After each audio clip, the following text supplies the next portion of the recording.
এটা শুধু ভারতের নয়, গোটা পৃথিবীর সবচেয়ে বড় ধ্যান করার কেন্দ্র। আর এখানেই অ্যাট এ টাইম 20,000 মানুষ বসে ধ্যান করতে পারেন। তাই অবশ্যই আপনাদের মনে কোয়েশ্চেন জাগছে যে কিভাবে আপনারা এই মন্দিরে যাবেন আর কোথায় আছে এই মন্দিরটা, তাই তো? তাই চলুন আজকের ভিডিওতে আমরা জেনে নিই এই মন্দিরের সমস্ত তথ্য।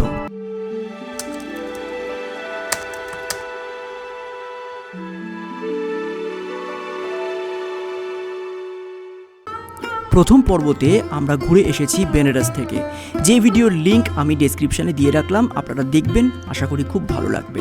আর আজকের ভিডিওতে আমরা বেনারস থেকে একটু দূরে এই মন্দিরটাতে ঘুরতে যাব। আমাদের যে গন্তব্য তার নাম হলো সোয়ারভেদ মহামন্দির। বারাণসী বেড়াতে গেলে অবশ্যই আপনারা কিন্তু এই মন্দিরটা ঘুরে আসতে ভুলবেন না। আর বর্তমানের এই ফেসবুক ইনস্টাগ্রামের যুগে এই মন্দিরটা কিন্তু ভীষণ পরিমাণে ভাইরাল হয়েছে। এই মন্দিরটি উমরাহ নামের একটা অঞ্চলে, যেটা কিনা বারাণসীর শহর থেকে প্রায় 12 কিলোমিটার দূরে অবস্থিত। দুটো অটো আমরা বারাণসীতে ভাড়া করেছিলাম এবং তাদের সাথেই আমরা এগিয়ে চললাম আমাদের আজকের এই গন্তব্যে। বেনারসের এয়ারপোর্টের কাছেই কিন্তু এই উমরাহের বিখ্যাত মন্দিরটি।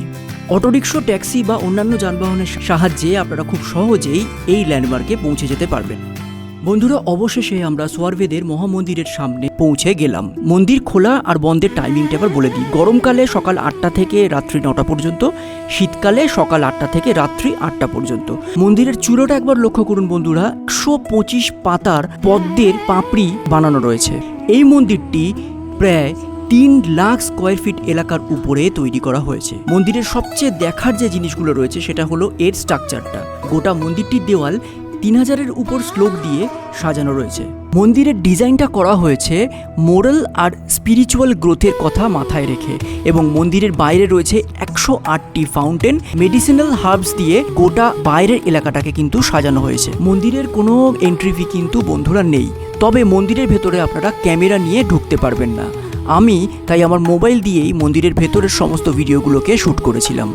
এই স্থাপত্যটি কিন্তু বিহঙ্গম যোগার গ্লোবাল হেডকোয়ার্টার। দিনের আলোয় এই মন্দিরের একরকমের সৌন্দর্য, আর রাত্রে আলো জ্বলার পর আরও অন্য রকমের সৌন্দর্য কিন্তু আপনারা উপভোগ করতে পারবেন।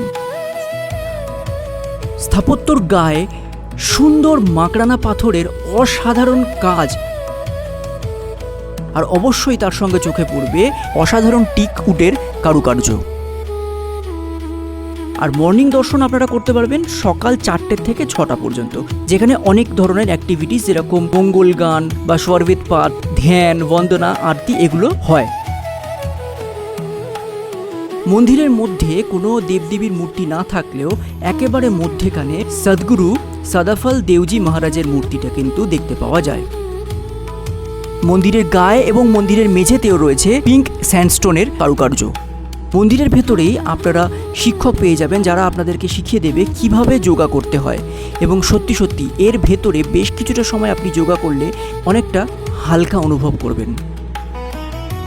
ভবিষ্যতে মন্দিরের বাইরে সদাফলজির একটা 135 ফিটের মূর্তিও কিন্তু তৈরি হতে চলেছে। বহু বছর লেগেছে তৈরি হতে, এখনও এই মন্দিরের কাজ চলছে। এই মন্দিরটি ইনগরেট হয়েছিল 2023 সালে। এই মন্দিরটির ইনগরেশন করেছিলেন আমাদের ভারতের প্রধানমন্ত্রী শ্রী নরেন্দ্র মোদীজি। মন্দিরের ডান হাতে আপনারা দেখতে পারবেন একটা প্রসাদ বিতরণ কেন্দ্র রয়েছে, আর সেখান থেকে মেন রাস্তায় পর্যন্ত যেতে এই মন্দির কর্তৃপক্ষ ফ্রি টোটো সার্ভিস কিন্তু করে রেখে দিয়েছে। এই ছোট্ট ভিডিওটা আপনাদের কীরকম লাগলো সেটা আমাদেরকে জানাতে ভুলবেন না। চ্যানেলটাকে ভালো লাগলে অবশ্যই সাবস্ক্রাইব করে দিন। এরপরে আরও একটা নতুন পর্ব নিয়ে আমি ফিরে আসছি, আপনাদের হোস্ট সায়ন। ততক্ষণ সবাই খুব ভালো থাকুন। পিস।